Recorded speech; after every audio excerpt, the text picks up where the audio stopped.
Bagaimana orang tuanya membentuk dirinya sendiri, ibu-ibu tolong perhatian bagaimana membentuk anak-anak jadi seseorang yang sangat hebat di dalam Islam. Ini terbukti, karena Rasulullah berkata ini penakluk yang terbaik. Lihat, pertama-tama, bapaknya sudah memilihkan dia ulama terbaik dari awal. Jadi bapaknya memilihkan dia ulama yang terbaik dari awal. Mohon maaf, kadang-kadang kita salah pikir tentang pendidikan.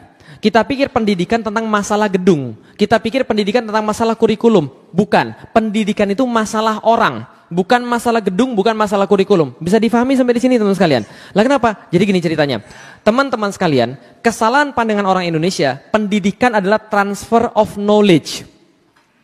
Kalau pendidikan hanya transfer of knowledge, maka Google tahu lebih banyak daripada semua guru Anda. Teman-teman sekalian, Google tahu lebih banyak daripada semua profesor Anda.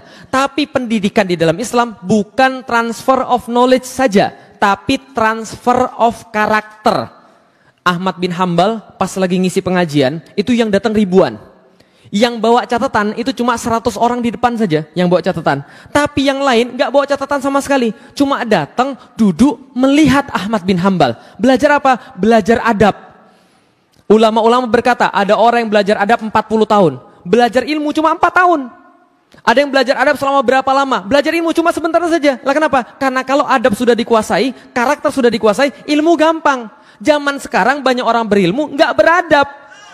Nah untuk sekalian, punya ilmu baru sedikit, ustadznya dikritik, masya Allah. Sudah berani bilang ustadznya pasti masuk neraka, masya Allah. Loh, antum belajar berapa banyak? Bisa dipahami untuk sekalian. Nggak ada gunanya antum belajar ilmu kalau nggak ada adab. Maka Muhammad Al-Fatih pelajaran pertama dia adalah pelajaran adab. Gurunya yang pertama namanya Syekh Ahmad Al-Qurani. Seperti namanya dia mengajarkan Al-Quran. Karena dasar daripada semua pendidikan harus Al-Quran. Maka dia ajari Muhammad Al-Fatih Al-Quran. Tapi ketika syekhnya ini mengajar, ini anak kok bandel banget.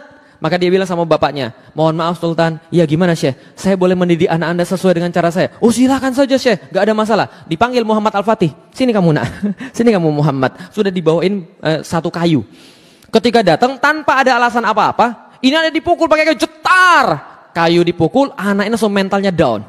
Mentalnya down, semenjak saat itu dia langsung hormat pada gurunya. Paham teman sekalian? Dia langsung hormat pada gurunya. Hasilnya 8 tahun hatam Al-Quran. Hafal Al-Quran, hafiz 8 tahun. Itu karena dipukul gurunya. Ketika sudah gede, Al-Fatih bilang, gara-gara pukulan itu saya jadi sayang sekarang. Kalau Syekh Ahmad gak pernah mukul saya, mungkin saya gak jadi seperti sekarang. Paham ya? Jadi kalau guru yang benar, pukulannya aja bisa buat antum hafal Al-Quran. Saya karomah pukulannya saja itu. Lah karena kalau guru yang benar, zaman now gitu kan ya, ada anak dipukul sama kemudian gurunya, balik ke rumah lapor bapaknya lapor Komnas HAM, paham sekalian. Ini terjadi, lapor polisi ini terjadi. Lah kenapa? Sudah enggak lagi khidmat pada gurunya. Zaman dulu saya tuh takut banget sama guru saya. Lah itu mana khidmat namanya? Karena kenapa? Ingat baik-baik, kemarin saya sudah bilang, ilmu enggak datang daripada Anda yang cari. Ilmu itu Allah yang memberi, dan Allah memberi ilmu bisa jadi karena gurunya ridho.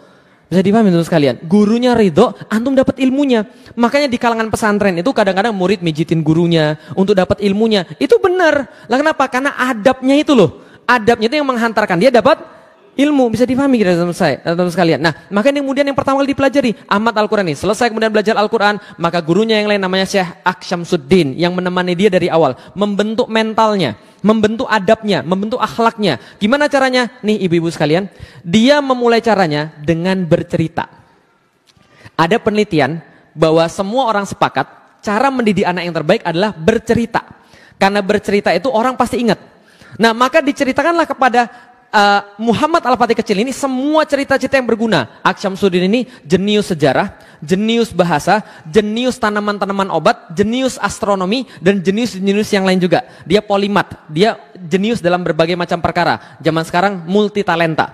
Ya sama kayak antum, multi talentan. Paham ya? Nah, jadi adalah Aksyamsuddin. Aksyamsuddin kemudian mengajarkan pada Muhammad Al-Fatih seluruh kisah-kisah sejarah. Ini yang pertama, sejarah, cerita-cerita sejarah. Rasulullah Shallallahu Alaihi Wasallam diceritakan pada anak ini bagaimana kemudian akhlaknya, bagaimana kemudian berperangnya, bagaimana kemudian menyelesaikan masalahnya, bagaimana dengan para istrinya, sehingga anak ini muncul kemudian kecintaan pada Rasulullah dan meniru Rasulullah. Kisah-kisah para sahabat, kisah-kisah panglima-panglima besar di dalam Islam.